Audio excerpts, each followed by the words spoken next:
Good evening. My name is Jay Rothman, and welcome to Real Men, Real Talk Raw.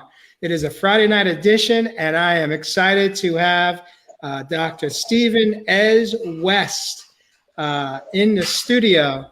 And welcome to Real Men, Real Talk this evening. How are you tonight? Fabulous. Thank you, Jay. Appreciate you inviting me here. Yeah, very exciting. So I thought it would be good for me to just kind of just read a little bit of your bio, and then we could allow you to expand upon that while we wait for some people to join us. We had a little bit of technical difficulties, so I apologize that we got in a little bit late on the broadcast, but we're just on time. It doesn't matter if we're early or late as long as we show up and we're here. So here's a little bit about Dr. Ez. He is an author and keynote speaker. Doctor of Divinity, Lymphology and Preventive Medicine. Stephen is a top researcher, developer, and teacher of the cause, prevention, and reversal of the most painful, crippling, and killer diseases such as cancer.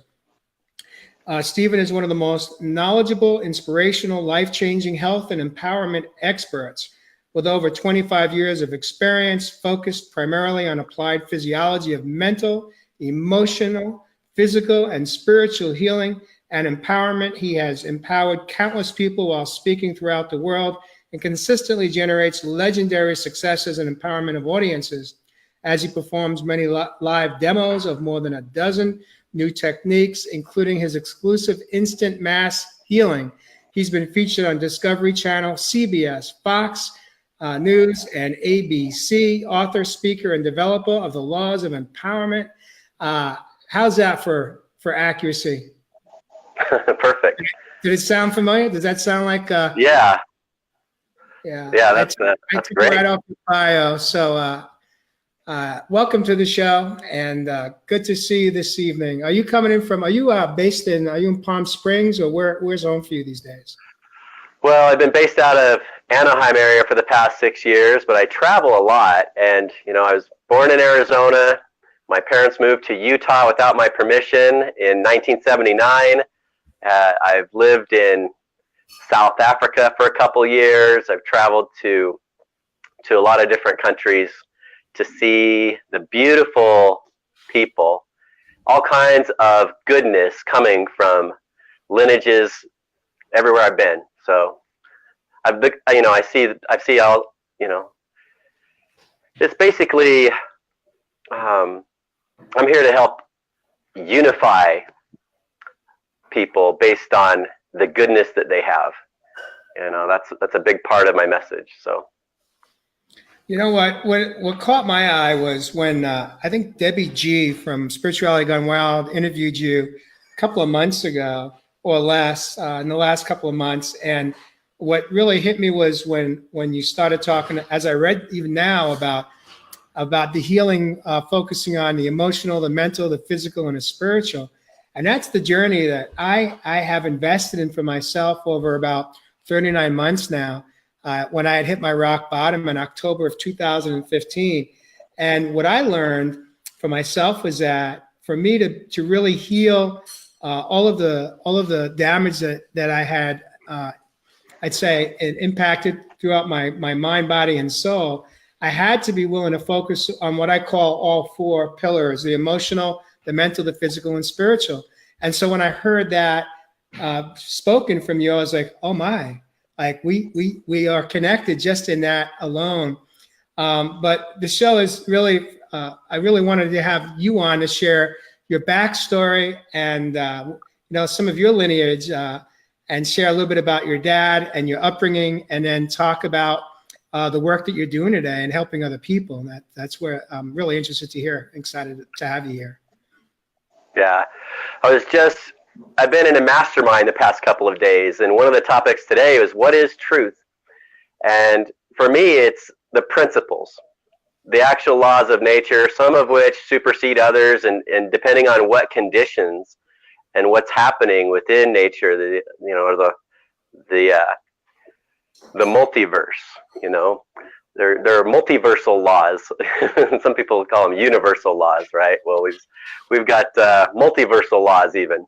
But for me, it's about understanding what the laws are, and you know, there's been people blessed with different gifts through the same source based on where their strengths are.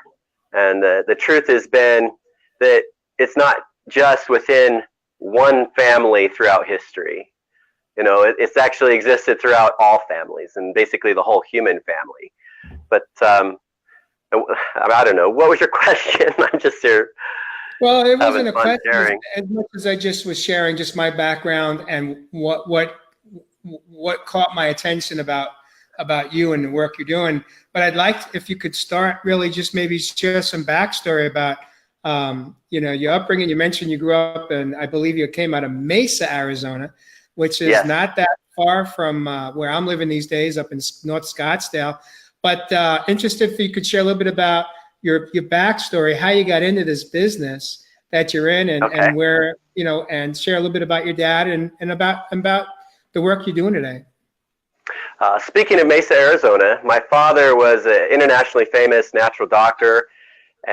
He pioneered a lot of new science, basically discovered the engine of the cells, what generates the power for cells to work.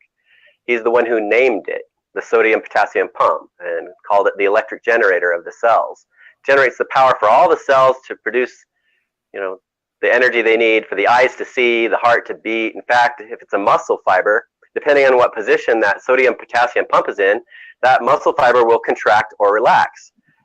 So, yeah, that gives all the muscles in the body the power to do what they're supposed to do. But every cell in the body, this is where the power comes from. Some people think it's the mitochondria, which is more, I think of that as more of the fuel injector. So my father has a lot of a background. He graduated in the same graduating class as Andrew Weil in Arizona, who's made a huge impact on helping shift paradigms within the medical industry in Arizona. The medical doctors there typically, overall, in general, have a better paradigm because of all that. But my father they let my father give a lecture to everyone in his graduating class, including Andrew Weil, on specific areas of science that they had never been taught before, that my father had actually been helping uncover, and some of the discoveries he'd actually made on his own. And each one of those people who graduated from that class was very empowered by that. Later, my father actually helped get Anthony Robbins started on his path.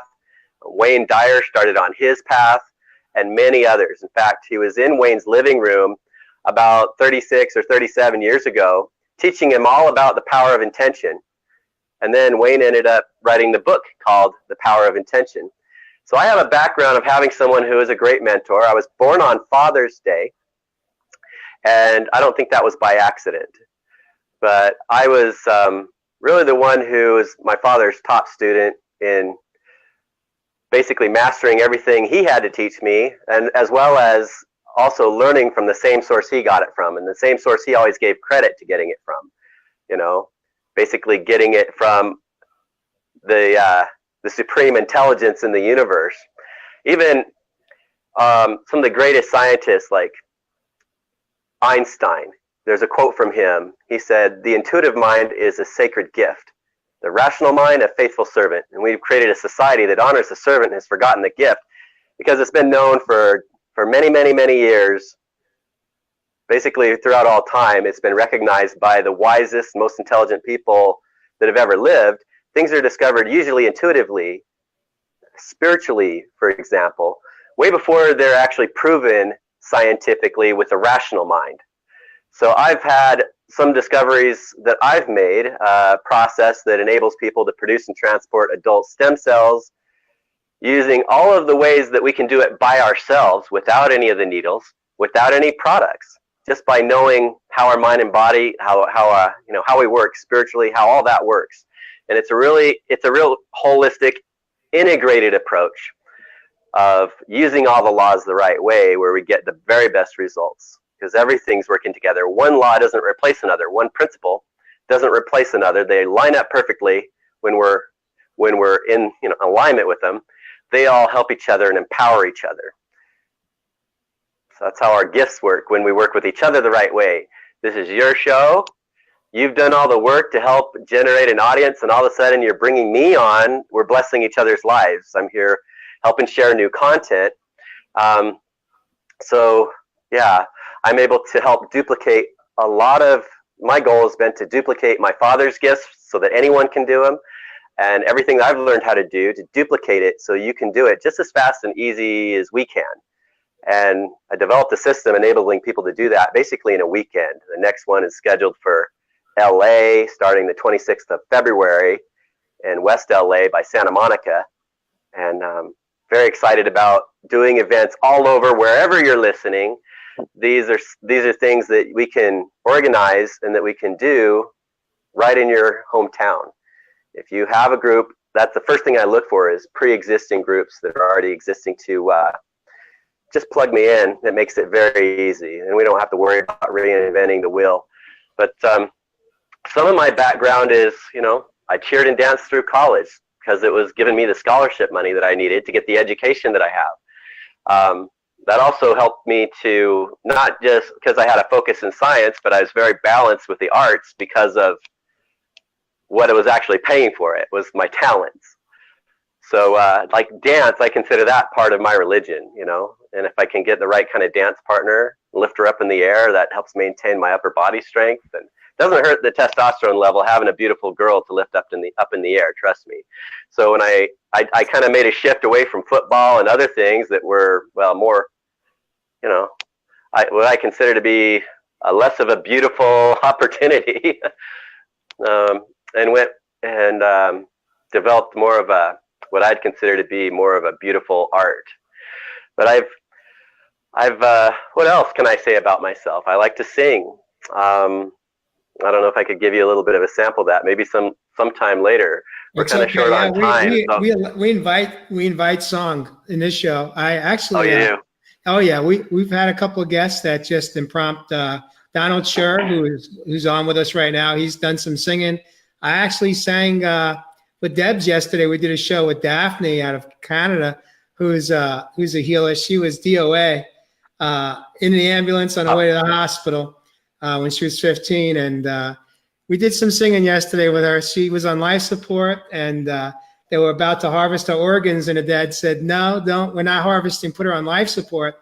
And either 14 or 18 days later, they pulled the plug and said she wasn't going to make it. And she's like 30, early 30s today, and she is not only made it. She's helping other people heal and animals through her own modalities, paying it forward through basically sharing with people what helped her heal her physical and her brain injuries and all that she had to basically learn how to live life. But in any event, we did some singing yesterday. So anytime you want to just break out, just let it flow.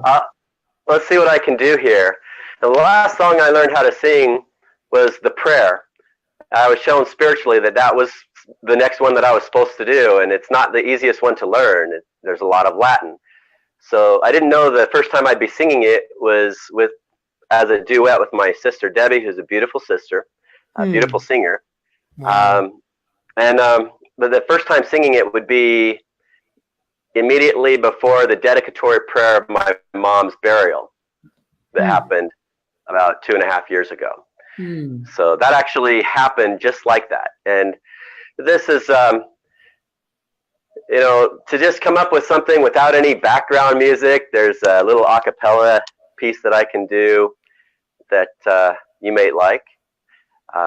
It's not like talking about showing people how to turn on all their endocrine glands in a split second, and how was it giving people the demonstration of that. But how was it for you to sing the prayer at your mom's service? How was that? It just all came together perfectly. I actually had an internationally famous aunt who drove all the way up from Arizona just to be at my mom's funeral, and her funeral was a month later. Oh my! And she was in really critical condition, but she was willing to just show up. And she wrote a song called "Oh That I Were an Angel," which is really famous in certain circles. And her brother built her casket, hand done, custom job, beautiful. On the side of it, it had the musical notes for "Oh That I Were an Angel" right on the side of the casket. I think that music, it's definitely worth taking some time here to do it because it's such a powerful way to express emotion. So I'll go ahead and I'm going to sing a little bit of something that I've got ready for you right now. Here we go, on the spot. When I am down and oh, my soul so weary, when troubles come and my heart burdened be, then I am still and wait here in the silence until you come and sit a while with me. You raise me up so I can stand on mountains. You raise me up to walk on stormy seas. I am strong when I am on your shoulders, Jay. You raise me up to more than I can be. You all raise me up to more than I can be. Josh Groban, you know, that song, I heard that song like everyone else has for years, and I never heard it. I heard it, but I never really understood it until I moved to Arizona, and I was hiking in one of my favorite mountain trails, and it came on because I listened to Groban. Most of his songs I listen to are not in English; they're the Italian and French versions. And I listened to Andrea Bocelli. That's my morning part of my spiritual practice. This one day, I let that song play. I didn't skip it.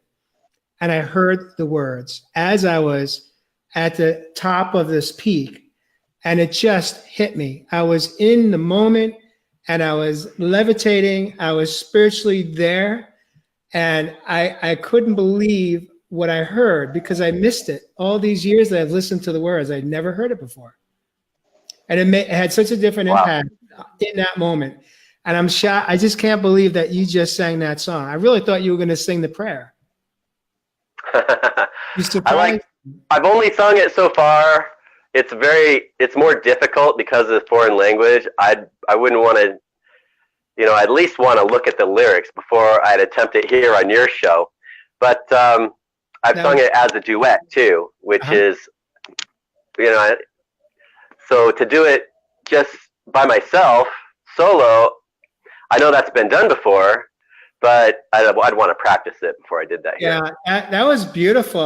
You have an amazing voice. And, I've heard the prayer, of course, Andrea Bocelli singing it, I think with Celine Dion. I've heard it with Josh and Celine. But the best version that I heard was I heard it live. I was at Agape Spiritual Center, Michael Beckwith Spiritual Center. At the time, he was in Culver City. And two of his member choirs sang it together. Josh Powell, and I can't recall her name, but it's on YouTube. It was an amazing version of the prayer. If you haven't heard them, I could send you the link after the show over the weekend, and I think you'll enjoy it. It's amazing. It was a live. They recorded it live, so. They say most communication's nonverbal, even over the telephone, because of the little fluctuations even in people's voice. But I think it's way beyond that. There's really something that happens even when you look someone in the eyes. They say the eyes are the windows to the soul. And I've learned a lot about that type of communications. I've had a lot of experience with it. They're a direct connection, even subconsciously, which is a way more data that can be transferred. It's like having a dial-up connection with your computer versus the latest 5G connection or something. It's just way more powerful.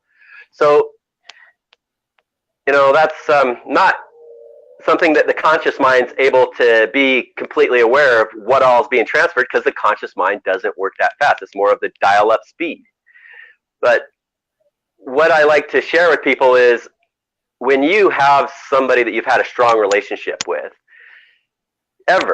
even in your past, there's really no cord. And some people, the best they can think of is cutting some cord when there's negative stuff happening through something that is in their past.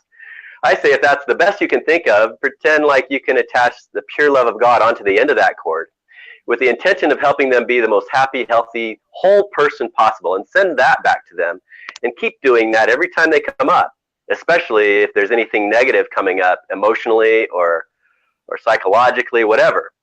It doesn't matter. Spiritually, keep doing it. And over time, those people start doing the same thing. You don't even have to have this conversation with them. It just starts happening. I know because I've lived through this, where people, the whole legal system, everything tries to do everything possible to destroy relationships. It's really it's really sick what things have been turned into. But all of that, all the pain, the whole purpose of it is so that we would finally learn the lessons from it all. And I've actually taken the time to write down my whole history, everything that had to do with pain and abuse. And I call it, the valley of death that I've been through in my life. I call it my book of death. And there's something else that I wrote before I even came up with that. And it was a lot of pain to get through that. It's something that I wouldn't have done unless I felt like I just had to achieve some other goals that I wanted to achieve. And first I wrote my book of life, which was really about how, as much of how we're able to transcend all of our challenges, how we develop towards more of the fruit of the tree of life instead of that fruit of the tree of death, which is what's causing the pain. But you have to really embrace the pain and listen to it instead of run from it. And once you're able to listen to it right, it's what shows you where to make the shift. This is an ageless principle. It's timeless. It's something that has existed in every culture, through every family, and some people are better listeners. They're able to suck it up, and even though they have the same cognitive dissonance, to just embrace that anyway and get the truth of it, to see really what the principle was. And life's made of systems. Each system has a certain amount of laws. When we're in alignment with it, we actually get the fruit of the real tree of life, the actual fruit of the real tree of life. My father was introducing people to this scientifically back in the 70s. After he discovered the engine of the cells, he wrote a basic formula for life and a basic formula for death with his physics background, actual scientific equations, right? So they've been totally accepted by all the top medical minds in the world who have ever seen him, never challenged, still today. But they're not taught in any of the medical schools or the public school system at all, even though those formulas are what really make it possible to teach it in third grade language, because it's very basic. This equals that, and it's basic language. My father did everything he could to keep it in lay terms instead of using bigger terms. Very, very powerful.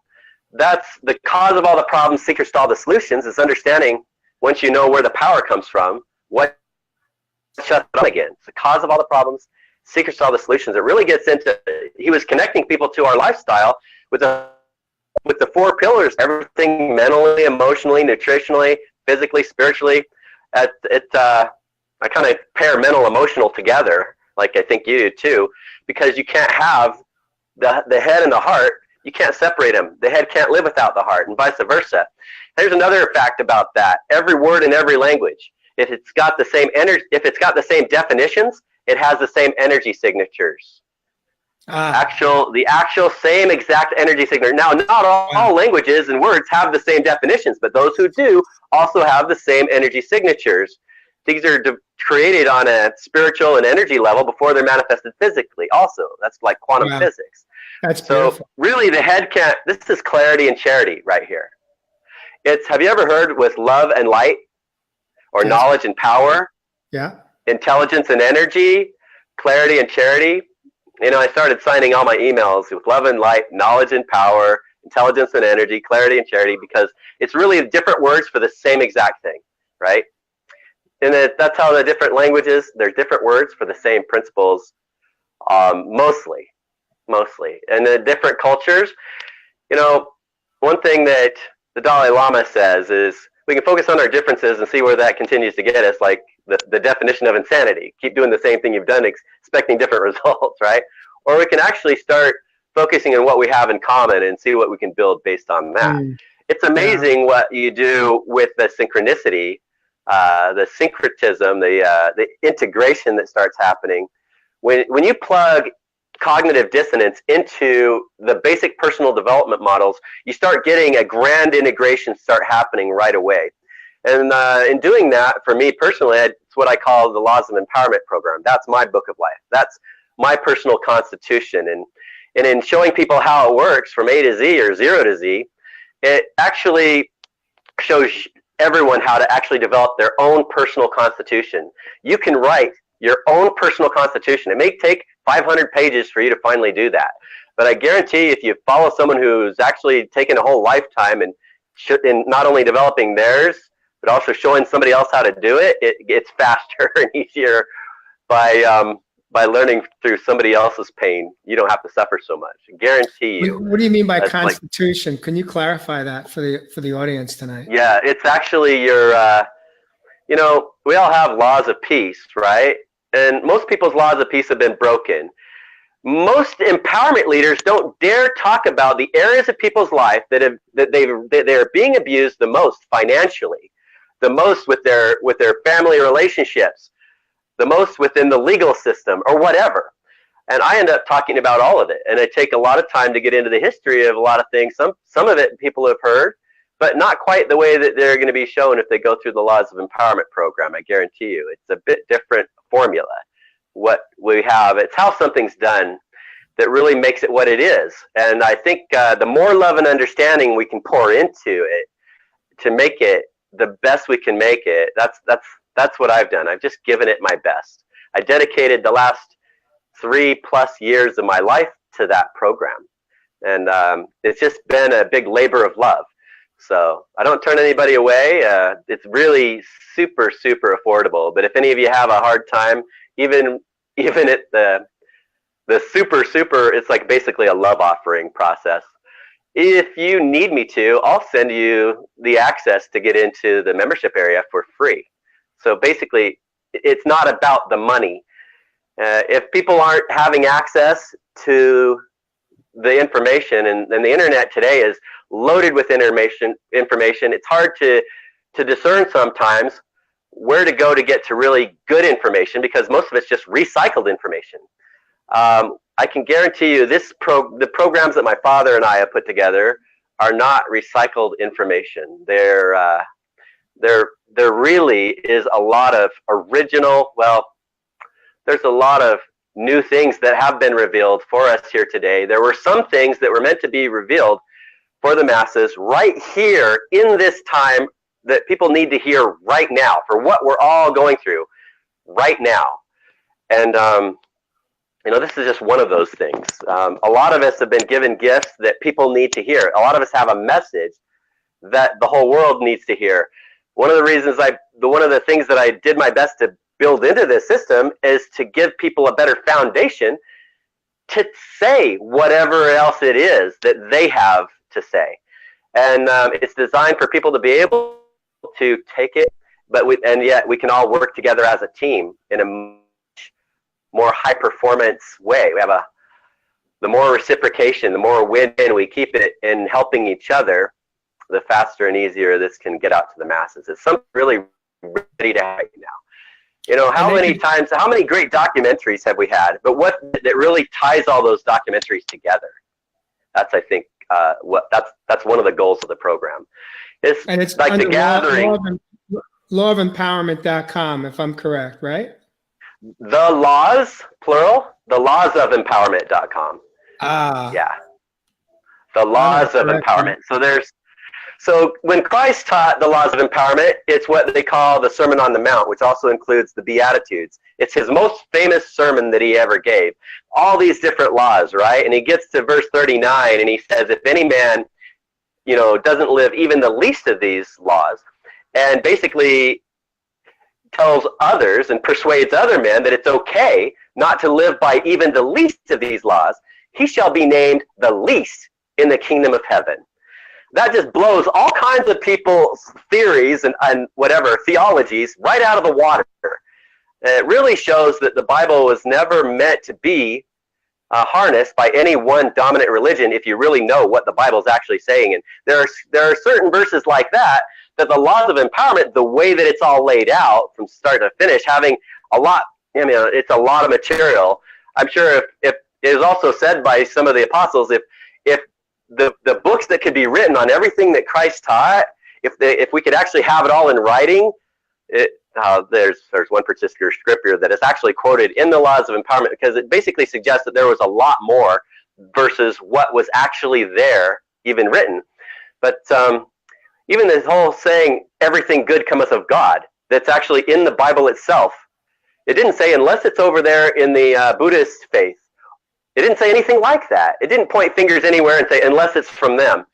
No. And when Christ had people picking up stones to stone him, and they got this wise idea because he was so good at it, that let's say he's doing it with the power of Satan, because he threatened them so much, so good at casting out demons, he said, well, and what is Christ's response?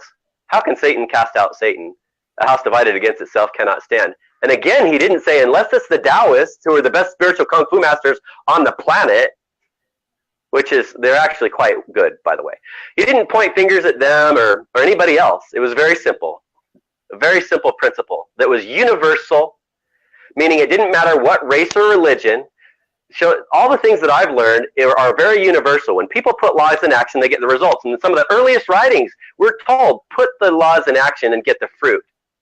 Science teaches, instead of put the principles in action and getting the fruit, they say put the laws in action and measure the results. That's their language. Same exact thing, just different words. So we're all meant to be scientists, especially the intuitive type. We're all meant to have the same kind of experiences that Abraham or Buddha or all these other great people have had. The fact is, so many people have been taught that there's nothing they can do about what they say terminal cancer. There's nothing they could have done to cause it, and that there's nothing they can do about it. And I judge people based on empowerment and disempowerment. Even my definition for the word prophet, or whatever other word you want to call it, a Buddha or whatever. Even Christ said, when another time they're picking up stones to stone him, is it not written in your law? I said, ye are gods. Buddha said we're all Buddhas, but we still got to pull ourselves out of the mud to blossom like the lotus flower. Anyway, same principle, different words. Again, same exact principle, same exact message. It wouldn't surprise me, if they were at least duplications of each other. And aren't we all duplications of the God and Goddess, from who we really all are, who we really are, like the same, there's another word, fractals. Same exact principle with fractals. And we're helping each other, pay the price of our ticket, help, figure out that there really is a time to heal, a time to kill. So there's a time to heal. We've done enough. We've shed enough blood. It's time to create world peace. But the truth does come as a sword. And I tell you what, people are destroying themselves. We actually redefine the word integrity in the Laws of Empowerment. The current definition that's actually online today is pretty screwed up, actually, if you understand. It's pretty messed up. And I pointed out, I help give people big shifts in paradigms the whole way through that program. Is one paradigm shift after another to really, it's like a higher realm type thinking.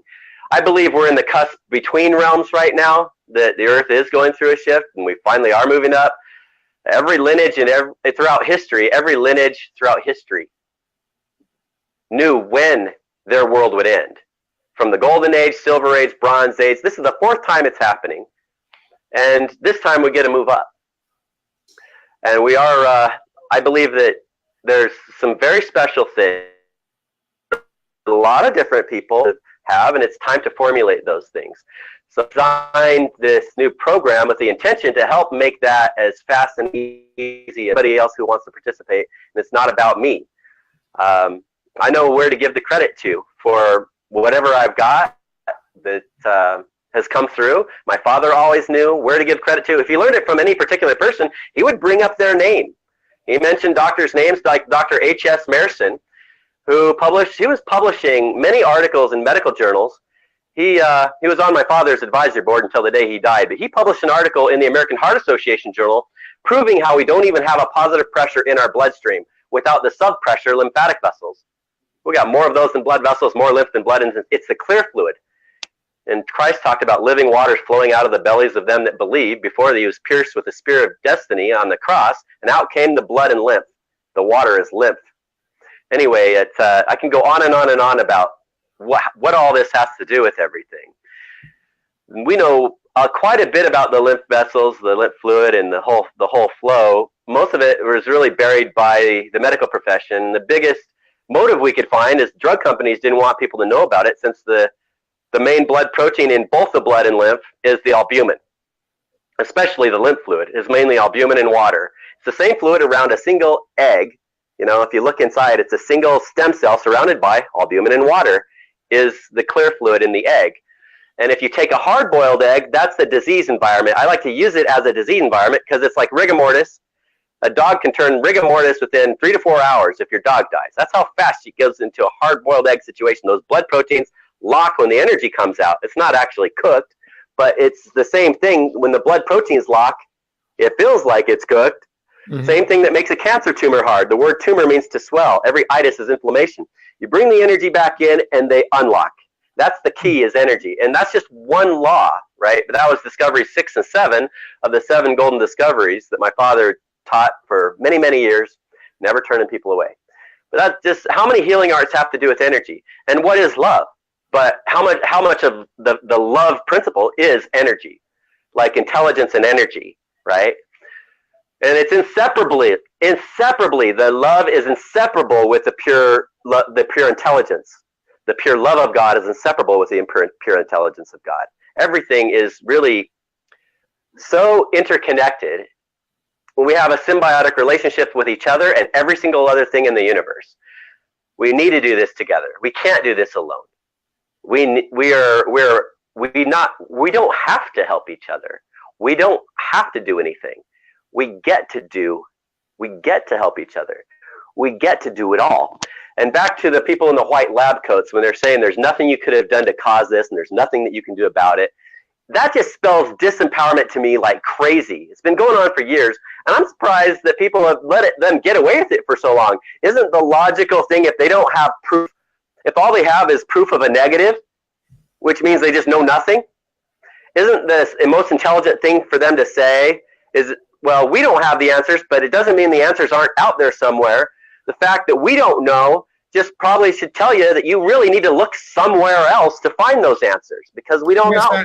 But they're trained to do the opposite. I'm going to stop you right there for a second, because you just hit on something. I'm going to invite you to just take a nice deep breath, because you've been speaking and you're doing an amazing job, and I've just so enjoyed listening to you. You're quite an intelligent man, and you have so many talents. It's like, where do I begin to, if I could rewrite your bio, I could rewrite your bio right now just on everything you've shared tonight. But I'll say this: it would be too long. That's a book. That's the Laws of Empowerment program. There you go. There you go. But here's I've got a few questions that are coming from within for me right now. One of them is autoimmune diseases, disorders are an epidemic happening across the globe right now. And what defines autoimmune, no matter, there's over 88 or 108, either 88 or over 100 different autoimmune disorders today that they have determined. And the deal with autoimmune is, they say, is there is no cure. There is nothing you can do. Now, I was diagnosed with a rare blood disorder that's caused a lot of blood clots throughout my body. And so. And what is this exotic name of it? APS. What is the exotic name? APS, antiphospholipid disorder. It causes my antibodies to basically my blood clots. And so we're going to have a conversation offline, no doubt. But what I can explain why the blood clots and what the mechanisms are for all autoimmune diseases, no matter where they're happening. The fact is that you've got that. You also have other autoimmune issues too that they haven't even pointed out. This is just the one that they see the most, so that's the label that they gave you. Right. Doctors thought they started inventing drugs. They're thinking, we're doing better than nature and better than God. God and laws of nature are basically the same. They start saying one thing, they start thinking another thing too. Everything is interconnected. Have you ever heard how you do one thing is how you do everything? Yeah. Yeah. I don't put all my faith in that, but I do think how we do one thing is how we do most things. That's something that I have a lot of belief in. I got that from Marshall Silver, who does the world's greatest hypnotist show in Vegas, as well as the Turning Point events. But anyway, good guy. I just wanted to say that they come up with a drug, and all the drugs of the past, they target one gene. Like colon cancer, there's really 28, according to the world's largest gene database, Ingenuity out of Japan, which compiles all the other largest databases into one database. And like 28 strongly associate with colon cancer. There's only one of those that has a drug to target it.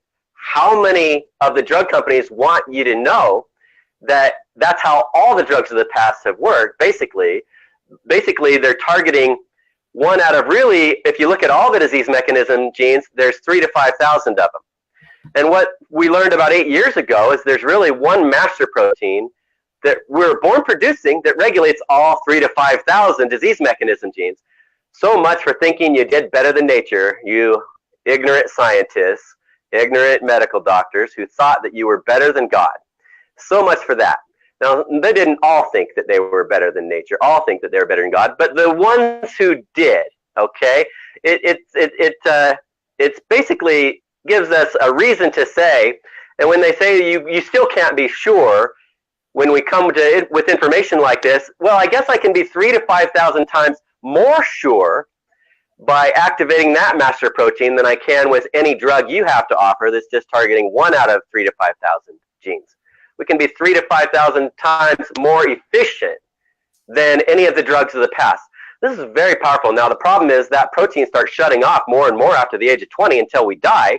But we've learned that things like fasting activate it. How much does it cost to fast? Nothing. In fact, you save money when you fast every month, or once or twice, or however many times you want to fast per month. You're saving money. And the cost of food, if you look at the cost of food alone today, what it's, how much money we could save in our economy, and how, obesity is outrageous.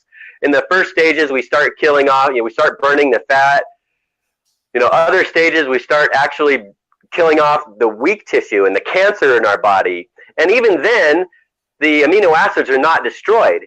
The body uses those same amino acids to create all new proteins, to build all new tissues. We end up regenerating our immune system and our entire body. It's part of the whole breatharian thing. If our genes, if our cells are really working properly, like the stem cell does of an egg, it doesn't need any external source of oxygen, because one of those proteins that other master protein regulates, it regulates the production of 3,000 to 5,000 proteins. Each gene product is a different protein. One of those is superoxide dismutase, which can convert 1 million superoxides per second back to oxygen. Superoxide is what comes out the tailpipe after turning on that electric generator, the engine of the cell. Just like we produce free radicals by a combustion engine, our cells produce the same type of free radicals like superoxide. So the SOD, superoxide dismutase, can reconvert. If it did that 1 million per second, every second, just every single molecule, one molecule of SOD, 1 million per second. I've got a bottle here I've got to show that is acai, that is a bottle that I picked up. It's supposed to be considered one of the most powerful antioxidants out there, the ORAC scale rating anyway. It says it's, if you look really closely, 3,900 on the ORAC value. That means that's a 1-to-1 ratio. So if all of them have a chance to get activated after you drink it, it can get rid of up to 3,900 free radicals. Even if it were 100,000, you'd only have to drink 10 per second to keep up with one molecule of SOD. And that's just one of those 3,000 to 5,000 gene products that's regulated by this master regulator that we're born producing. So just some examples, people. You can save yourself some money. How many people are spending more and more money on health products and getting sicker and sicker and not knowing why? If you're one of those types of people, it's time to start doing something different instead of, it sounds to me like the definition of insanity is an epidemic, is actually what's been happening. Radically.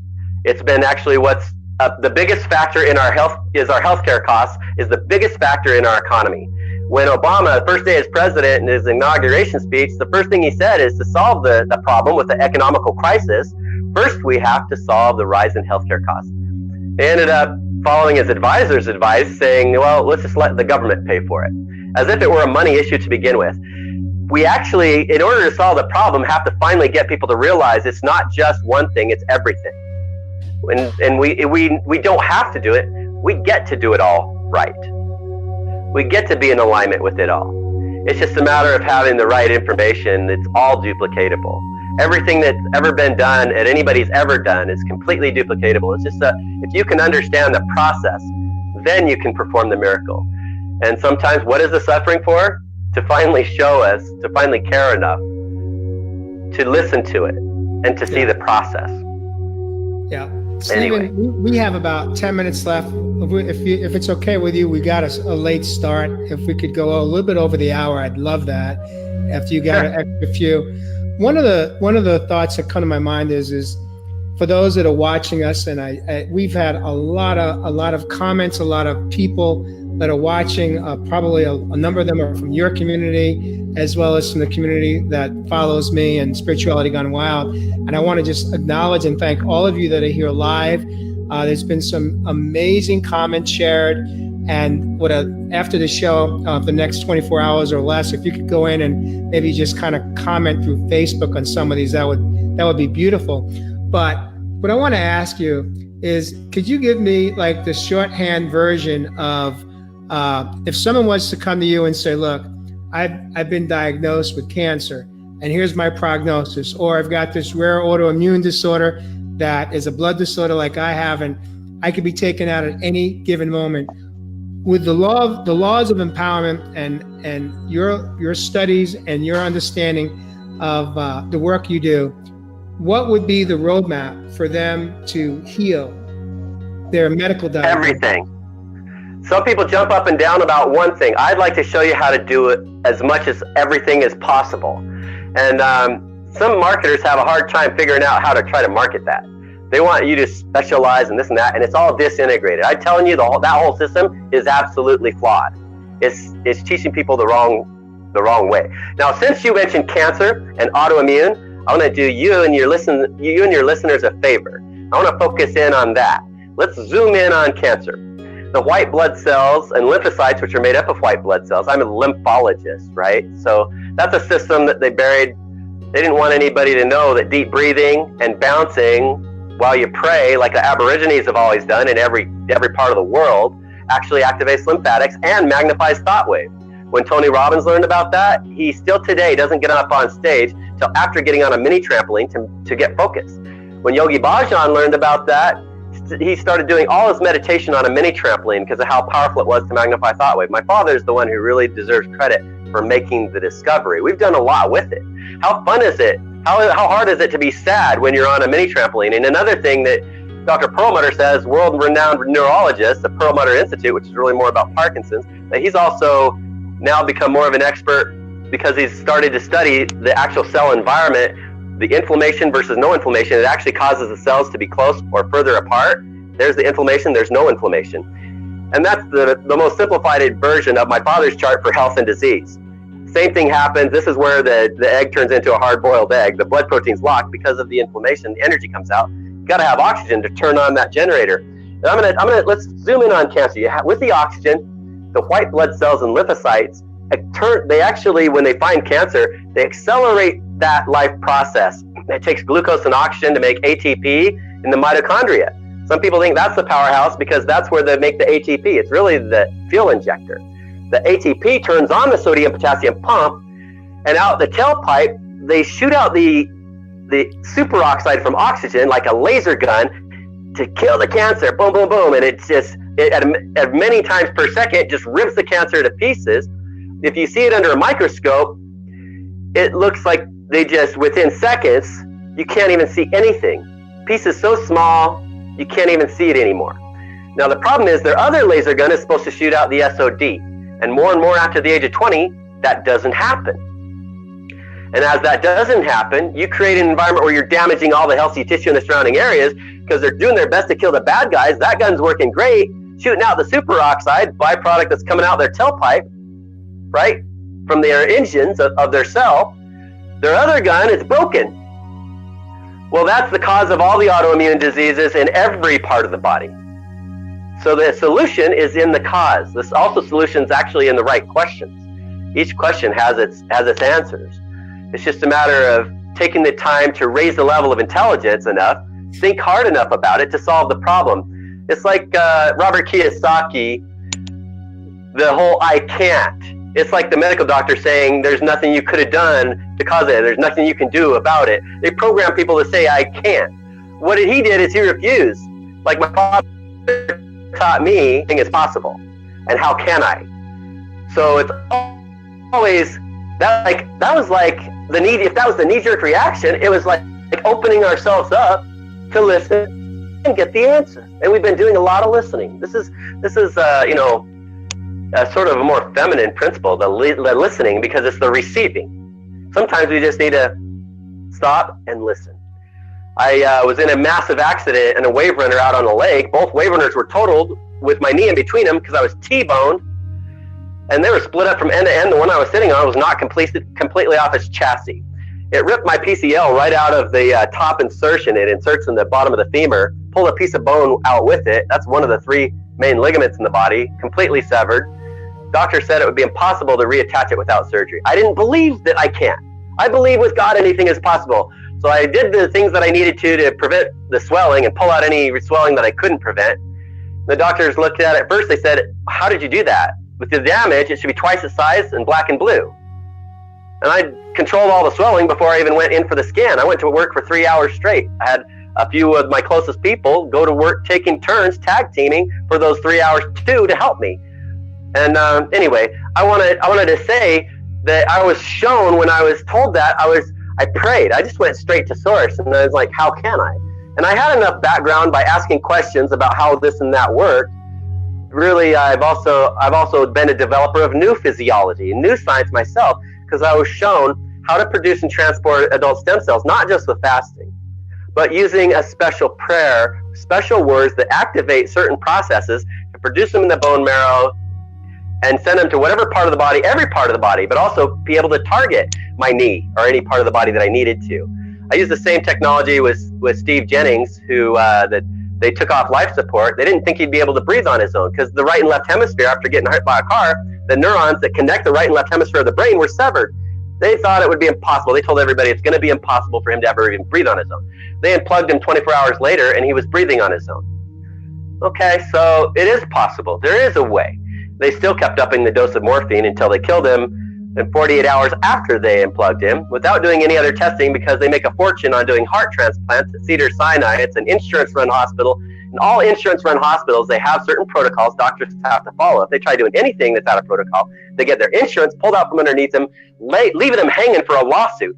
And they've made big examples out of those medical doctors. They're scared to death. It's not them making the decisions. It's the insurance companies and the drug companies making the decisions for them, even though they're the ones that went to school. They sacrificed. They spent 10 years and hundreds of thousands of dollars for their degree. You know, it's crazy. What the whole thing is all backwards. Every little part about it. And all you got to do is reverse everything. Practically, if that's what you do, you come out doing everything right. Pretty much. I got an ACL story for you real quick. I know you're going to appreciate this. My medical team was out of Cedars-Sinai. And 3 years ago, I had a bypass for my right leg because my iliac was 100% shot. And so this bypass that should have lasted 10 years, over the last 3 years, I got real busy on my own healing journey, mind, body, and soul. And this July, sometime between November of 17 and July of 18, my bypass, I went in for a checkup. In this past July, my bypass was 100% blocked. And I had just come off of a hiking trail. And the doctors were like, we need to do some additional testing on you because this is making no sense. Because we found blood pressure down in your toes at 70%. You should be at 0 because your bypass is 100% occluded. This doesn't make sense. Well, to make a long story short, I invested the rest of the day at the hospital, and what they found was that I had created new collateral vessels for myself. Not only am I the more of those you actually create, so the older people get, the less likely they're ever going to die of heart failure. And so when I was pissed off, and I was angry for about an hour as I was waiting for more testing because I knew what the doctor's solution was going to be, which is exactly what it was. I realized in a moment that they hadn't taken into account what you referred to earlier in this show, of natural laws of God. And I believe what really happened was that when God determined that I no longer needed the bypass, he took it out of service because he said, okay, we don't need it anymore. You got 70%. Well, what if God's bypasses have always been better than the bypasses they've been giving people? It's just knowing how to activate that. Exactly. And so when my vascular surgeon, he's the director of vascular surgery at Cedars, he's one of the top doctors in the nation for that. I said to him, what do we do now? And he said, this is what we have to do. We got to go in and do a new bypass. I'm going, what are you going to do with the old one? He goes, there you go. We can't take it out. It's got to stay there. I said, so you're going to run a parallel bypass, like a parallel freeway?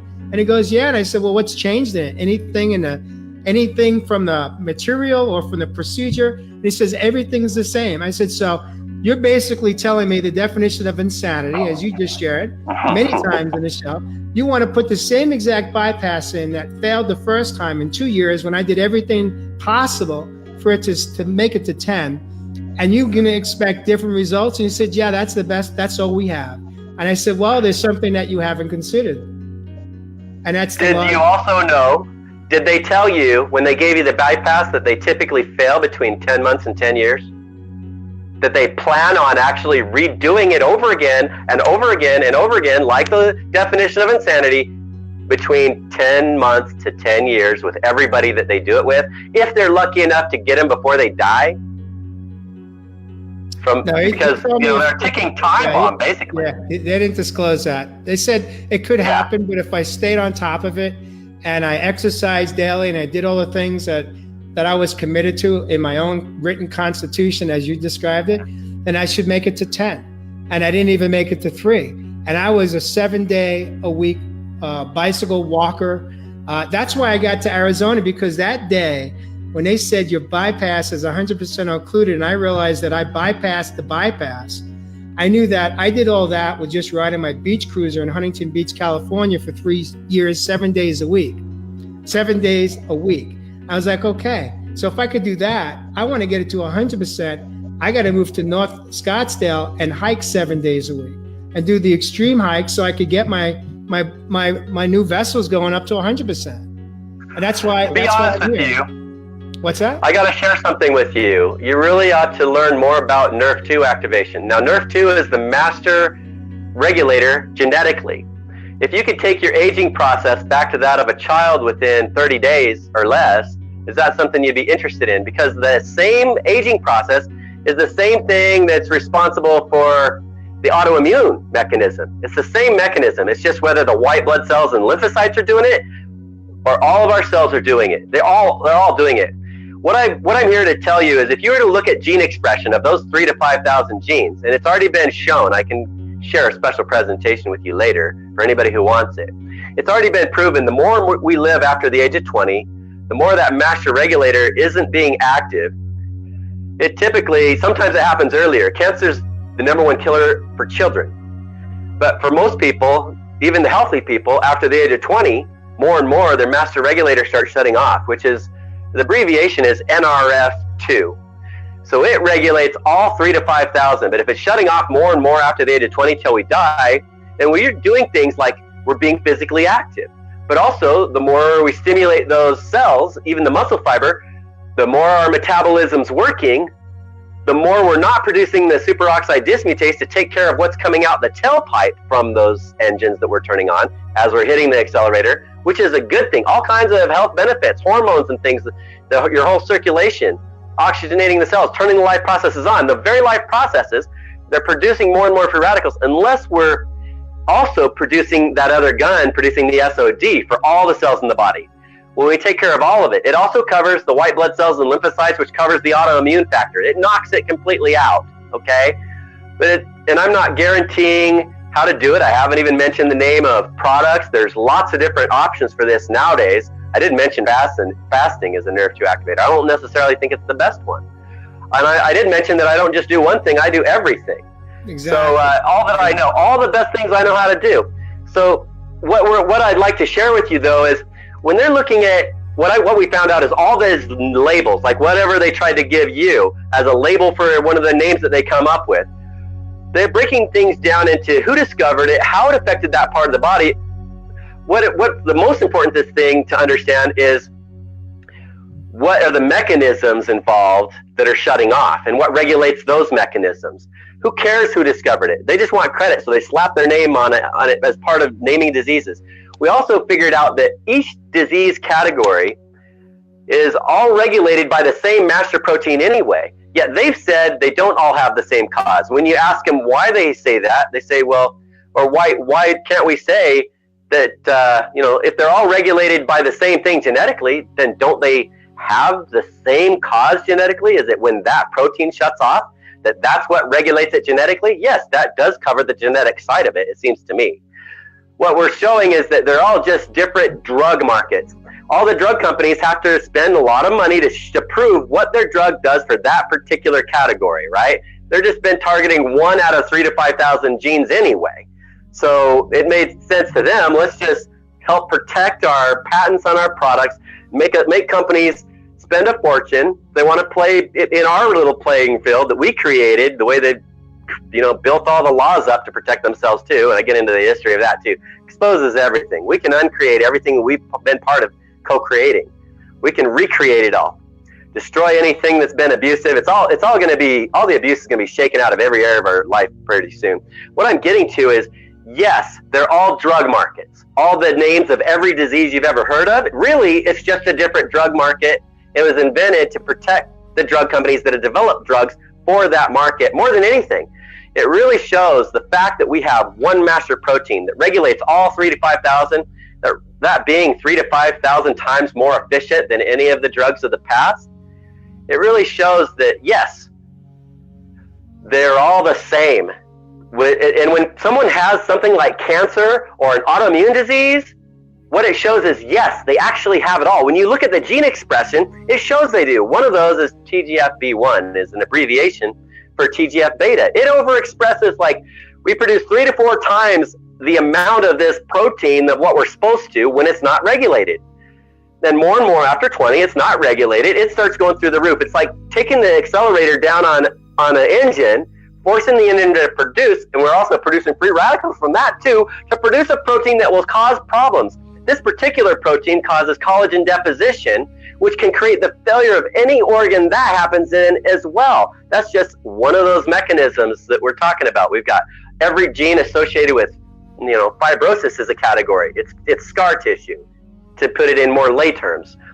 Apoptosis is a category. That's programmed cell death, what carves out our fingers when we're in our womb, right? It's kind of important for those genes to be tuned right, so the cell, each one of these adds or takes away functionality if they're tuned right or not. With a stem cell and an egg, they're all tuned right. They don't even need any external source of oxygen. Why? Because they don't waste any oxygen. With SOD, reconverting the superoxide back to oxygen, if you do that at 100% efficiency, you don't need any external source of oxygen. When we get enough oxygen inside of our body, we can stop breathing. Have you ever heard that? I still think the lungs also add a function because they put pressure on the largest lymphatic vessel in the body, make it shoot like a geyser, and not even a shallow breath, but deep breathing really maximizes that. At the very peak of a deep breath, it really shoots like a geyser. It's like should be springing up into everlasting life with every deep breath that you take. It's like your internal fountain of youth. Fact is, yes, it's right under your nose. Comes right up between the lungs. Christ, when he was pierced with a spear of destiny, right at the base of that, out came the blood and water because it was at the base of the largest lymphatic vessel in the body. There's a lot to do with this. Life and death is in this. One of the things he said before that happens, he talked about living waters flowing out of the bellies of them that believe. And we're talking about living waters of information too.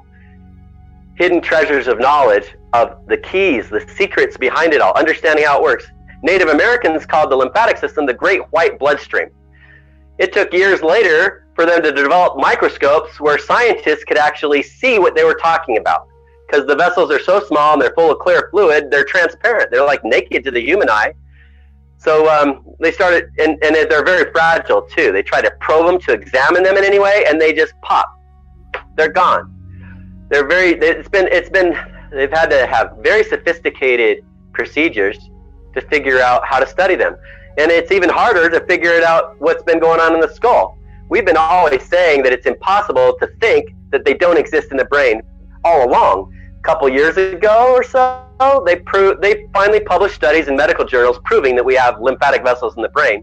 But if you understand the principles, we've always been saying they have to exist. We constantly leak albumin in water out of the bloodstream.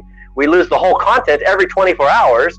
If that wasn't being retrieved in the brain, we'd have massive tumors and inflammation happening. We wouldn't be able to survive it. We'd die within a matter of hours if that happens anywhere in the body without retrieving it. You know, you lose enough water from the blood, you die of shock. It's called hypoalbuminemia, meaning low albumin in the blood. Again, it's the subpressure lymph vessels that are responsible for maintaining the positive pressure in the blood. If you lose positive pressure, the blood vessels just collapse, leaving you dead on the spot. So even low blood pressure, we can get into why and how that happens too, what the mechanisms are that regulate whether it goes high or low. We know quite a bit about that, more than what's being taught at Harvard still today. We're teaching. And that's available. Let me ask you, Steve, and Dr. Ez, with the time that we have left, we're at 7:13. I'd like to put a pretty bow on this show. Two things. One is if someone is ready to do some work and really up-level the healing process, where do they start? Is it by getting hold of you, or picking up the laws of empowerment? Where do we begin? I think the best start is the Laws of Empowerment program. It also includes another class called the Zero Disease class that I normally ask typically $30 for that alone. But with the Laws of Empowerment program, it's really been in a really easy love offering basis. And, forget about what you can't do, focus on what you can do, what's comfortable for you, and just make that be it. Okay. That's what I ask all of you to do. I do expect people who are comfortable making a contribution to do something, instead of just asking for it for free. Do something, even the price of a cheap lunch or dinner, you can cover the cost of that program.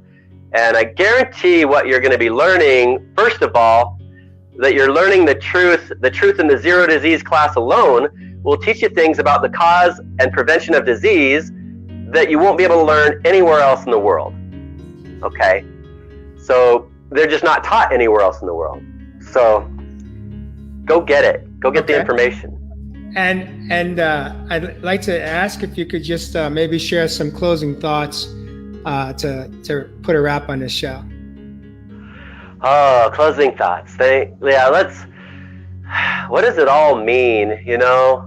What's it all really about? These are some of the biggest, the questions that the greatest philosophers and greatest thought leaders that have ever existed, that people have been asking these questions. I've studied the lives of people like Gandhi to see what he knew about actually creating world peace. I know he helped create miracles through fasting to the point where he almost died, to the point where he did it over and over. Finally, the last time the British saw that he was going to die. And they figured they better get out of town because if he died with them there would be a massive revolt. The masses would rise up against them, and a lot of people would have been killed.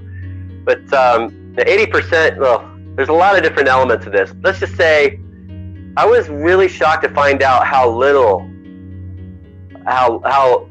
there really was no plan that any of these so-called icons for world peace, people who have been regarded world peace leaders throughout history, of what they really didn't know. I was really kind of, I don't know, it's just like there was nothing. If any world leader knew what it would really take to do it, they would have done it. There's a quote from George Washington that I'd like to share in closing. He said, "The marvel of all history is the patience with which men and women submit to burdens unnecessarily laid upon them by their governments." And he didn't know how to explain it. He just knew that was a fact, that's just a reality. It's been a reality all along. If people knew how to explain it, they probably would have solved the problem a long time ago. Well, I'm unveiling the marvel of all history for the first time that I know of in the Laws of Empowerment. It's just one of the things that we show is why that's happened the way that it's happened. How we actually end up under a spell. And the reason why I brought up Gandhi's name is Gandhi ended up, I found out, having a weakness too. He fell under the spell of his next biggest, closest abuser. And I mentioned a little bit about that in the Laws of Empowerment, what that was. If it wasn't for the dynamic of some of the closest people to me and seeing that type of thing happen, I would have never figured it out. If it wasn't for a lot of suffering and a lot of pain that I've been through, I would have never been able to put that program together. So I am so grateful for it. I am so thankful for it. I love everyone that was part of that. And I'm also grateful for rising above it, which is what we're all meant to do. It's what we're all capable of. Rising above it, transcending all the limitations to help create peace and prosperity. They said, if we can eliminate war alone, that would end all hunger and help create world peace. Just by stopping the wars. And there's a personal story that I tell. It's a rather personal story that I don't really want to get into all the details right now, of what it took, what literally miracles it took for me to get out of the fighting game that I was in when I was very young. That I got into at a very early age because of the abuse that I was exposed to by people that were older and bigger than I was. And put it this way, I was not afraid of kids my own size when I was young and throughout the growing up period. And a miracle took place to help pull me out of it. Otherwise, I could have ended up in prison or dead or something. Something could have happened later, but likely would have been much likely to happen. But a miracle happened, so I wouldn't have even had the personality. It would have been too much cognitive dissonance for me to do any of the things that I was really meant to do with my life. So my goal is there are messages that even the gangs, the mob, whatever you want to call them, the leaders of gangs, there are big lessons that even they can learn, and the leaders of countries in particular, big lessons that they can learn out of some of my own personal experience that I have there to share it with everybody. Big lessons for everybody. So, well, Dr. Ez, you are quite a remarkable young man. And I want to thank you for joining me this evening for an amazing conversation, a lot of information that was shared and downloaded. And the best way people can get hold of you is through Facebook. You're pretty accessible, as well as through the lawsofempowerment.com. And I'm so grateful that you stepped into the studio this evening, and we had an amazing conversation and beautiful song. Anything you want to close us out with? Do you have a song that comes to mind, and we'll just go off air as you're singing? Oh,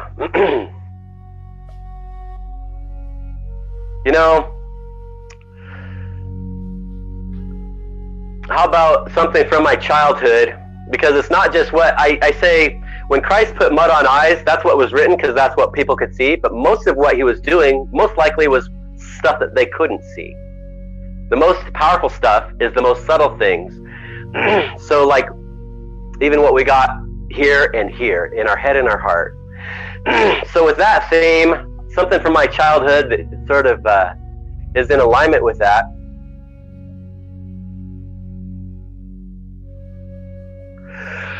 Think of a wonderful thing, it's as good as having wings. Think of magic, think of snow, think of gliding, there you go, it's up into the sky.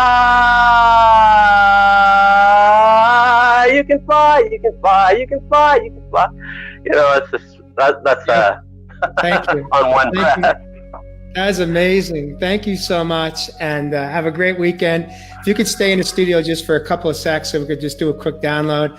Thank you for joining us on Real Men, Real Talk Raw. Sunday, we have our normal Sunday edition of Real People, Real Stories Raw. Debbie and I will have Joy.